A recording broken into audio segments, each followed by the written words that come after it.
Hello and welcome to a special episode of Cricket Predicta. Yes, today we are talking about RCB's clash with Gujarat Titans. But before that, let's talk about yesterday's match, which could have been a thrilling encounter.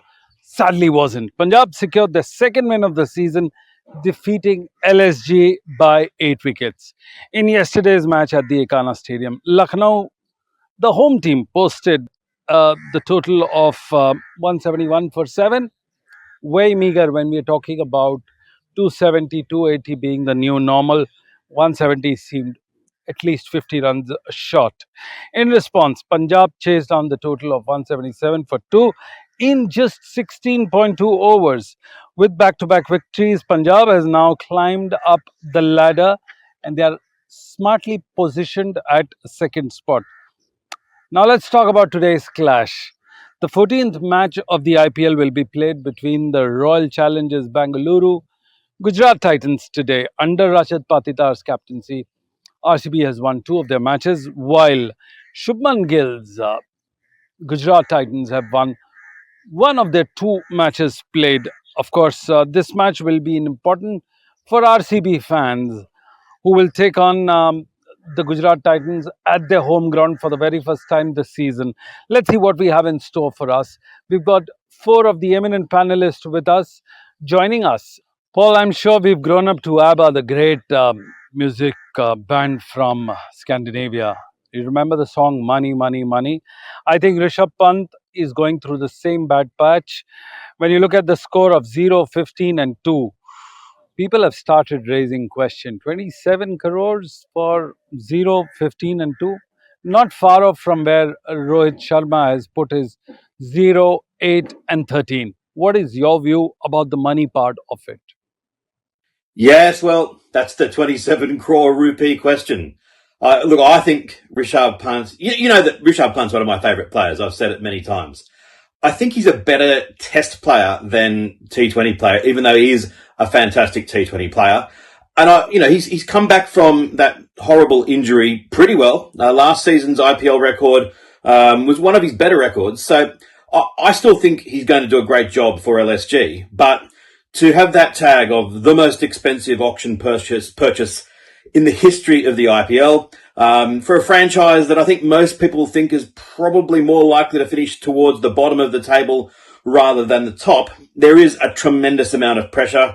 It doesn't help, but, today, the ball that he got out on, he just looked back at that and think, why would I have played a shot like that? It was a pretty innocuous ball. Glenn Maxwell was pretty embarrassed that it got a wicket. So, I think Rishabh Pant is going to play some fine innings this year. Whether at the end of it all he justifies such a massive price tag, that's problematic, but it would be hard for anyone to justify such a big price tag. Well, it's Shreyas Iyer, yes, the skipper himself, the man who ran out of favours last year is now bang with a big bang. He scored 2 unbeaten half centuries so far with an amazing and aggressive intent. How relieving is it looking for Punjab Kings' aspiration for their first ever IPL title? Absolutely. What a start for the Punjab Kings. Number 2 on the table. Lovely, healthy boost to the net run rate. And, yep, their captain, 2 beautiful innings. The Australians used to say that you target the opposition captain, and especially if he's a batter, and get his form down, you're well on the way to winning a series. Well, the reverse can often be true as well. And it must be a real joy for Ponting to have seen Shreyas come out in those first 2 matches and play so well. Tell you who wouldn't be enjoying it so much would be KKR, seeing them down at the bottom of the table at the moment, after he led them to the title last year. So, great start for Punjab and for Shreyas Iyer. He was probably his best season last year in the IPL, and the way things are going, he might even top it this season. Nicholas Pooran, do you think LSG is over-reliant on this batter? Because the teams have a tendency of relying too much on their big names. Do you think Nicholas Pooran is also in that category? And how much role does Lucknow's top order have in their 2 defeats? Because they hardly contributed. What are your views? Well, I suppose to a certain extent, any side with Nicholas Pooran in it is going to rely on him a lot because he is one of the very best players in the world. I think it's a good decision having him up at number 3 this season rather than in the middle order. There's quite a few not outs last season. You want someone like Pooran facing as many balls as is possible. Of the two losses that they've had this season, I don't think you can blame the top order on the first loss. Pooran was joined by Mitchell Marsh scoring some runs on that game, and it was more just Ashutosh Sharma at the end being incredible. And even last night, I think some of the middle order is probably where the concern is. Badoni got some runs, but wasn't at an extremely quick pace. It was kind of Abdul Samad who really hoisted them up to a total of about 170 odd in the end. So, they've got some decent players, Miller as well, Aidan Markram, and of course Rishabh Pant. I think on the whole, though, they do rely on Nicholas Pooran quite a bit, and maybe their overall batting lineup is a little bit weaker than most of the other sides. Well, we are joined by Stanley Chiozza, the former coach of the Zimbabwean team, who's now currently coaching in Dubai right now. Royal Challengers Bangalore looks like a completely different team this season. What do you think they would have done differently? Because they seem to be winning everything and it's turning out to be gold. What do you think is the reason for it, Stanley? Sunil, thanks once again for having me on the show. Well, when it comes to the RCB, Sunil, they are a different team. I mean, they've only retained 3 of their players from last season, and obviously one of the senior statesmen and it's Virat Kohli. Obviously, there's need to preserve a culture, somebody who knows the style and play of RCB and what they stand for. So obviously, yeah, kudos for at least retaining 3. I mean, it's a different team in that they've brought in new players altogether, youngish on that aspect. But what have they done differently from other seasons? I suppose that's the key question. But so far, obviously, they've won 2 of their first games, and I largely thank that to their bowling. Obviously, the bowling has been a key factor. It's not a hidden thing anymore to say that the RCB can go and score 200 plus runs, but their bowling attack will go for over 200 and still lose the game anyway. That was the main thrust in prior seasons, and now they've gone out, got Bhuvaneshwar Kumar, they've got Josh Hazelwood, Liam Livingstone, Suyash Sharma, the likes of Krunal Pandya, and they have been brilliant so far. In getting over KKR, in getting over Chennai Super Kings. I think what you can get, when you have a seamer like Josh Hazelwood, that pace, the control. Yes, he's not well known for his T20 exploits, but he started off well, and he's a very, very economical bowler. And when you've got economy working on your end that piles on the pressure, you may not be the one to take wickets on the day, but what it does is that batsmen then have to make sure they try and capitalize on other bowlers, and that leads other bowlers to taking wickets, But up and above that, what he has gone and done is he has been in the wicket-taking column as well. So obviously it's still early days in the season, very, very early. It's only 2 matches that they've played. Today they played their 3rd. So early doors. But look, their bowling seems to be heading in the right direction. Well, you're watching Cricket Predicta. This is Sunil Yashkalra. The show is sponsored by 1xBat and Womeki. More importantly, Stanley, from a coach's perspective, what do you think is going right for RCB, considering that they've done back-to-back victories? Sunil, look, it's like I said, it's pretty much a new team in RCB, and I think we're noticing this holistic kind of change across many IPL teams. But as Rajat Patidar, when you get an opportunity to be captain of a team that has a Virat Kohli on the side, surely that should lighten the load itself already. You've got somebody with lots of history, somebody with lots of experience in the game, to lean on, somebody who can actually help you with the captaincy, if as it were. But up and above that, I think the one thing that has really gone well for Rajat Patidar is the fact that when with the bowling aspect, when you do make a bowling change, and that bowling change comes in and performs, either in restricting runs or in getting wickets, which is exactly what has happened for him, And I mean, you couldn't have asked for a better start. Look, tough times will come, And I feel just like a batsman, the real characteristic and composure of the batsman is really tested in matches where you come into bat and you're 60 for 5 down, As a batsman, that's where your real character is shown. He's won 2 matches on the road. Kudos to him. But there will be tougher moments to come, and I think that's where he will really, really get tested. And I think right now he knows, it's too early doors in the season. He knows the history behind RCB. Obviously, those would have given him the opportunity to come in and captain, saying, mate, look, go out there, do what you do best, express yourself, enjoy the game. He's also scoring runs, so that helps. But it's still early doors. Okay, but the one thing that has gone well for RCB, and I'm hoping it sure does continue for the benefit of RCB, is that bowling.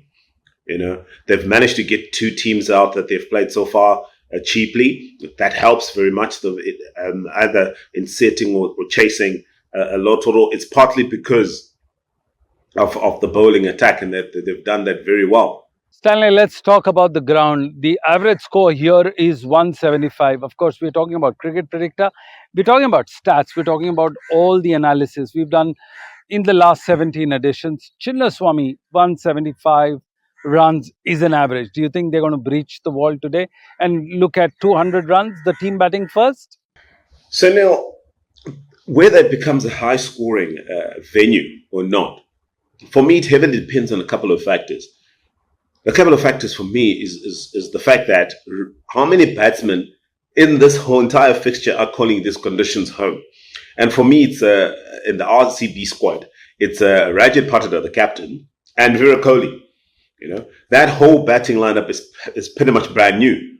Okay, so how those two go about performing in these conditions is key for RCB. Should they find themselves either batting first or chasing, in terms of whether setting a high total or chasing down a high total, But on the flip side of things, there is a bowler who will be bowling against, or rather should I say to, Virat Kohli and Rajat Patida, who's calling these conditions home, but he's playing it for the away team.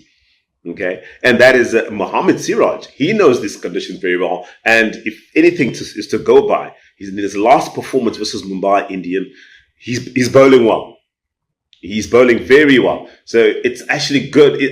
I think this actually makes it an even Stevens kind of affair, in the sense that for RCB playing their first match at home with pretty much a new squad, it kind of puts them on the back foot, because some of the players are not really sure in terms of how to go about it. What is a good total? How do I go about putting an innings together? At what point do I go hard, or do I just go out there and just express myself and hope for things to happen?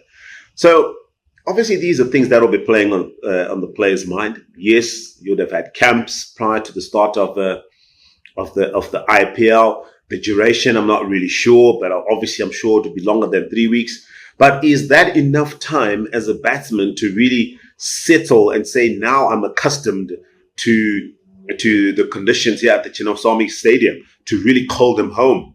So yes, I suppose the important part, people at the end of the day, irrespective of the result, will always give reference to the fact that it's a new team. We're playing our first match at home. It would have been a much better scenario if they played their first 2, getting an opportunity to get acquainted to the conditions. But such is the nature. They have to do job today. Well, when you talk about RCB, you can't ignore Virat Kohli. He may not be the skipper, but he scored around 3,000 runs in 86 innings at the stadium with an average of 40. Will this be a challenge for him, considering he's yet to score a big addition here and give the smiles onto the RCB fans? Your view, Stanley? So now, Virat Kohli's exploits on this surface are well documented. He has a good record playing at the Chinnaswamy Stadium in front of his local home crowd. However, the main thrust of modern day bowling units, has gone far and beyond just making individual plans. Yes, those plans are there. However, it's all about how the unit performs on the day. The effective use of skill. Okay, how you use it on the day, the proactiveness. For starters, how you assess the conditions in terms of knowing what to do, what needs to be done. Is there pace on the wicket? Is the ball coming onto the bat? If the ball is coming onto the bat, you need to start taking pace off. And the sooner you do it, the better. The better you assess the conditions, the more you're proactive, the quicker. That means you try and bowl the types of deliveries you try and bowl more deliveries that suit the conditions in trying to force mistakes and or minimize damage. Okay, and that's key. The more you do that, the more you pile on the pressure, not only just on Virat Kohli, but every other batsman who gets an opportunity to bat on that very surface on the day. So it goes far and beyond just planning for Virat Kohli. But at the end of the day, the modern day bowling units focus on how well they can execute their skill, bowl as many balls that are difficult to score for the batsman. You make a mistake, players like Virat Kohli, they will make you pay. And like virtually any other batsman on the day. So you could get Virat Kohli out for cheap, but that doesn't mean you can relax. Okay?